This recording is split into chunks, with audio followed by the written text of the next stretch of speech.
Hi,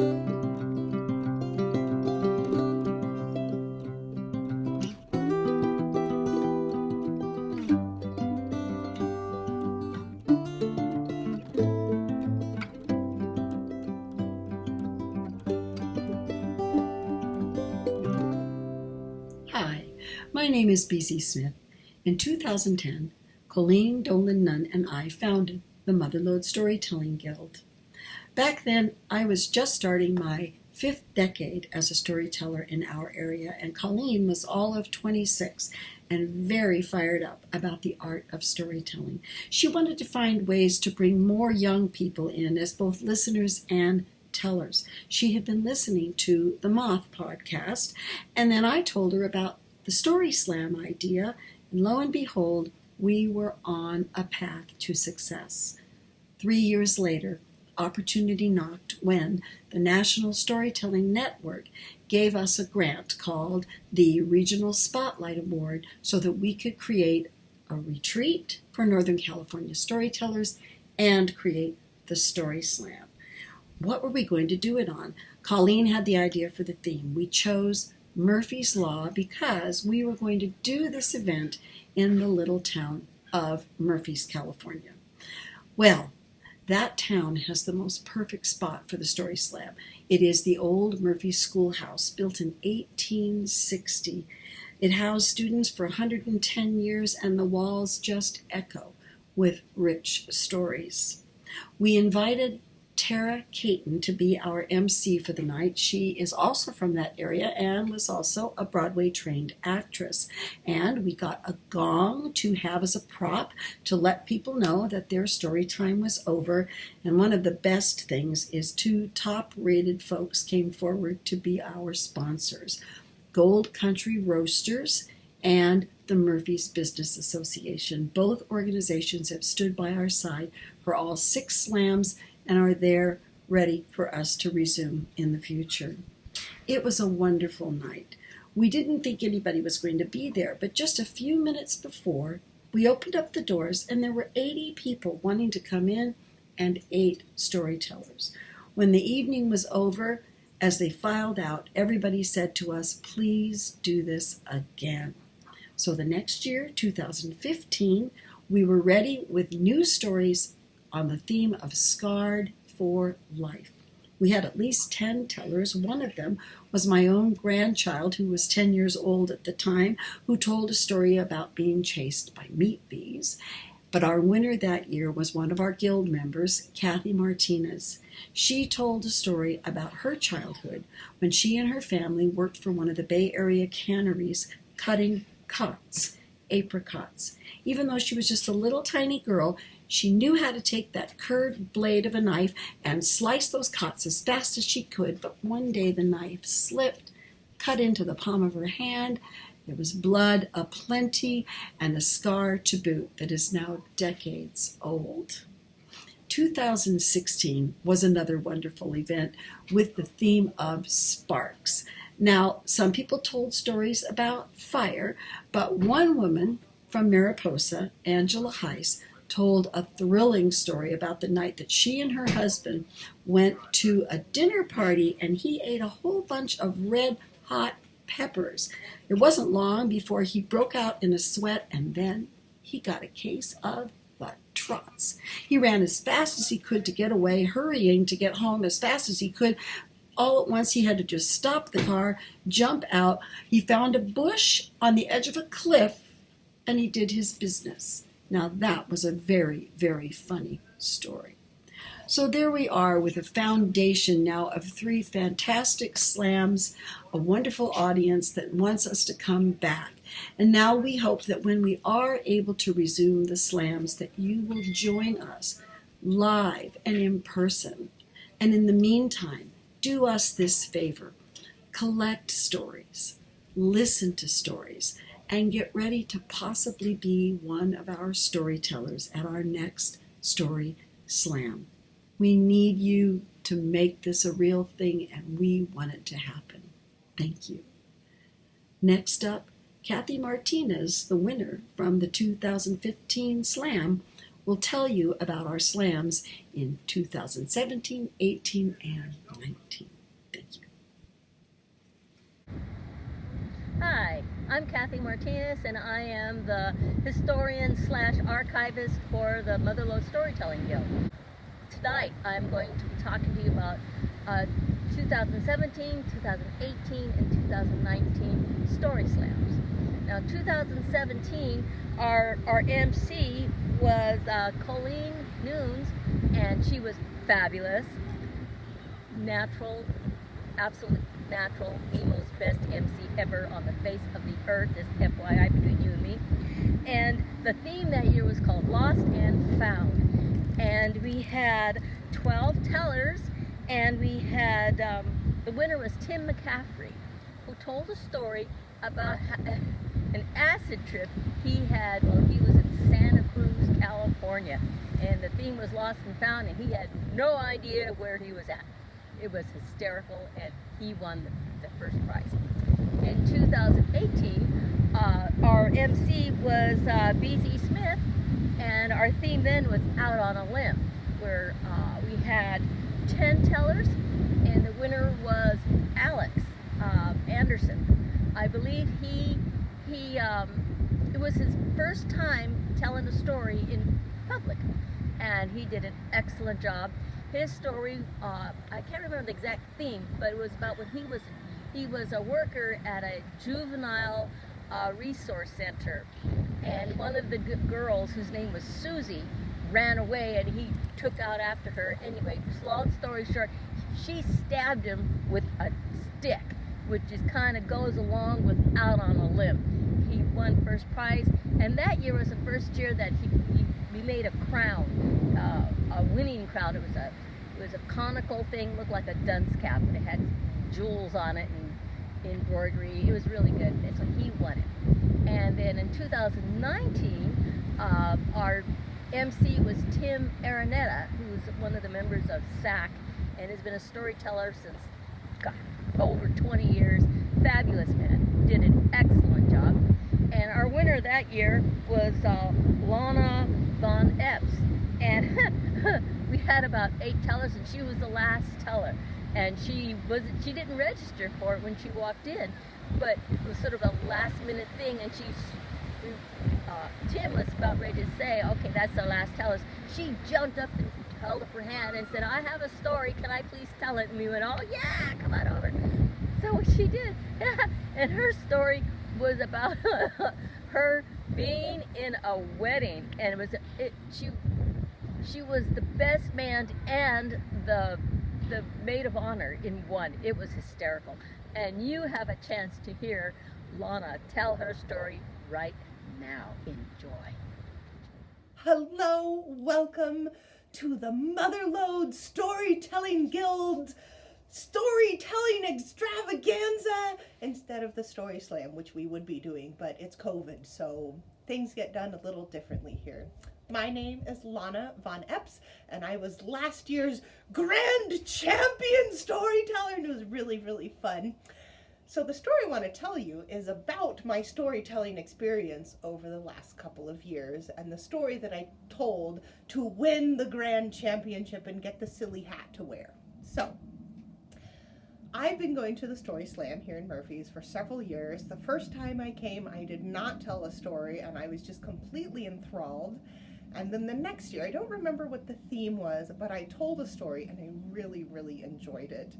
And so then I think I missed a year, and then I went last year, and the theme of the storytelling didn't really speak to me. It was mistakes were made, and I loved the poster because it was like mistakes were made, and they spelled made M-A-I-D, and then they crossed it out, and they're like M-A-D-E, and I thought it was very charming, and it made me think of the mistakes that my students make. I'm a Columbia College math professor, and I think about, you know, students making mistakes and how I can usher them through making mistakes to build confidence. And I was like, okay, well, that's the whole story, that making mistakes is just fine. And I was like, oh, I guess I don't have a story to tell. Well, I'm gonna go and I'll listen to other people's stories. It'll be fine. So I go and I'm sitting in the audience, and there's, 10 slots to tell stories, and I think there were 7 filled, and I'm sitting there and I'm listening, and I'm like, oh, that was a really fun mistake. Oh, I hadn't thought about that could be a way of making a mistake, and oh, that's really, and pretty soon my heart is pounding and I'm getting really excited because I finally have a story that I want to tell. And so everybody finishes telling the story and I'm sitting there and I'm so excited. My heart is just pounding, pounding, pounding, which I have learned in my life that when my heart pounds like that, there is something important that I need to pay attention to. It's important and big and exciting. So after the last person who had signed up told the story, and the person, the MC, was like, okay, everybody, we're gonna take a break now, and there's cookies, and I raised my hand, and he looks at me and says, yes? And I said, well, I've made a mistake. And everybody giggles, which was very gratifying. I said, well, I didn't sign up to tell a story, but I have a story to tell now, and I'm hoping that you won't mind a late entry contestant. And I was like, well, folks, should we let her tell a story? And everybody's like, yeah, go tell a story. And so I went up there, and my heart is pounding. I'm nervous, and I'm like, okay, you guys, I have a story to tell. And it's about mistakes that weren't made by me, but I was involved in these mistakes. And it is the story of my friends Kevin and Beth, who got married a few years ago, and I got to participate in all of the goings-on of their wedding. So, we of course had the wedding rehearsal where we're like, and this is going to happen, and then this is going to happen, and this other thing is going to happen. So we're all very prepared for exactly the sequence of events that were going to occur and when would do whatever. And then the day arrives. And Beth realizes that she's like, we're not doing the bridesmaid groomsman thing. I don't have anyone to help me get ready. And I was like, it's okay, I've got this. So I met Beth in the bathrooms and I got her fascinator just so, and I smoothed her bow on her dress and she looked so beautiful. And then we got a text message from Kevin, who was in the church basement, and he's like, I need help tying my bow tie. And it's like, my son and daughter are here and they're helping me get ready, but I need a little help with this. And then when we had also decided that that I would stand with Kevin at the altar before the processional went on, because Beth's father was also the preacher, and so instead of having the preacher stand up there with Kevin while everything was getting ready, Dad was walking Beth in, and he's like, I don't want to stand up there by myself, so Lonnie, you got to come and walk me down the aisle. So I was prepared to go over and spend time with Kevin in the interim anyway. And so I was like, yes, Kevin, I'm just fixing Beth up. She looks gorgeous. And we'll go over to the basement, and we looked up on a YouTube of how to tie a bow tie, and his son did a beautiful job. I was just there to support. And okay, so here goes, everybody goes this direction. And then Beth's preacher father came down into the church basement and said, Kevin, before you marry my daughter, I would like to give you a blessing. And so this is a very solemn occasion. And I was like, all right, I will stand here respectfully and be with my friend Kevin and listen to this blessing by Beth's father. And so Beth's father starts the prayer and puts his hand on top of Kevin's head and is speaking word, but Kevin's dad has a tremor. And so pretty soon Kevin's hair is starting to look a little on the ragged side of things, and it's going on and it's going on, and Kevin's getting his head shaking back and forth, and Kevin's hair is looking rather delightful, and well, it's starting to wind down, so I very respectfully say, Amen. But he wasn't done yet. So I was like, oh dear. And then Kevin and we catch a glance at each other's eyes, and I realized that he had also been thinking that this was messing up the hair quite vigorously and going on a little bit verbosely. And we tried not to laugh, and we're going, do not laugh at this solemn moment. But finally I did say amen at the appropriate time, and so off Beth's preacher daddy went to go get Beth, and Kevin and I sat there and we're just like, well, that was an adventure, wasn't it? Very solemn, to comb the hair. And, all right. So that's fine. We're ready to go. So we get the notice that he and I are to walk upstairs from the church basement, and he's like, okay, Lana, let's walk down the aisle. And he's nervous, he's shaking. I can practically hear his heart pounding too. And I'm like, yes, these solemn moments with the heart pounding, it's an important time. And I've got on a pink dress and kind of like a shawl thrown ceremoniously over my shoulder, and I think I was wearing pearl neck, a little flower in my hair. I looked nice. So I put my arm through Kevin's and we start walking down the aisle, and I hear out of the corner of my ear, kind of back over there, we're halfway down the aisle, I hear someone sotto voce whisper, I thought he was marrying Beth. And at this moment, I was just like, there is absolutely nothing I can do. You are just going to have to figure this out. You will see the person dressed in white, the Beth person that you know Kevin is. You will see him in a minute. I can't do anything to fix this mistake. But I'm sitting there, I'm just like, this is just, oh dear, now I've been mistaken for the bride. So we're standing up there, and Kevin's going like, oh, thank you so much for standing with me. And I'm like, yes, you look just so handsome, Kevin. And I'm trying to breathe carefully so that as our hearts are pounding, we can just stay calm. And then the music starts. All rise, comes the sonorous voice from the back of the church. Beth's dad is saying, preacher duties, even though I'm walking the bride down the aisle. All rise, everybody stands, and here comes beautiful Beth. Carefully, gently down the aisle, and at this moment I stand over at the piano. Because I forgot to mention, I'm also singing at the wedding, so I had quite a bit of tasks to do. So I'm standing over at the piano, and Beth comes in, and they join hands and look lovingly into each other's eyes. And as we had rehearsed, the sequence of events that would have happened next is preacher daddy would say, welcome everybody, we're here to do the marriage thing, and by golly, everybody go ahead and sit down. Lana's going to sing a little song for us, toodly-too, and then we'll get on with the business of the thing. Okay. So I'm standing over the piano, and I am nervous. I have been practicing the song that I am supposed to sing for them for a month, and I am nervous. I'm like, I really want to show these people how much I love them and make a beautiful noise for the people in church. And I'm standing there, and my heart is pounding. I am nervous. I'm like, how am I supposed to sing when my voice is going like this? And so the preacher says, everybody is still standing up. Welcome to the marriage of Kevin and Beth, and now Lana will sing a song for us. And he motions for the pianist to start tinkling the ivories, and everybody is still standing. So the music starts, and I'm just like, well, I guess I'm getting a standing ovation before I've already started. I'm nervous, and I hear Beth say out of the corner of her mouth, Dad, sit!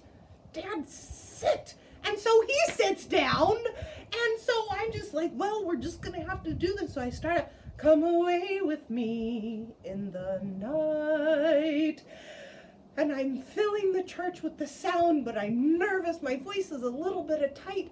And then there's a break in the vocal part. And in that moment, that's when Beth's dad remembers that, oh, he's supposed to tell them to be seated. He's not the one who's supposed to be sitting. So he stands up and he says, be seated. And I swear to you, it looked like people had been chopped down at the knees. They dropped into the benches, and it made me giggle. And then my voice relaxed, and I was able to sing the rest of the song beautifully and look at them in the eye and love them on their wedding day. And all of these little mistakes just make for the kind of stories that when you tell the stories again, it brings life to a precious day. And isn't that just what storytelling is all about? Thank you.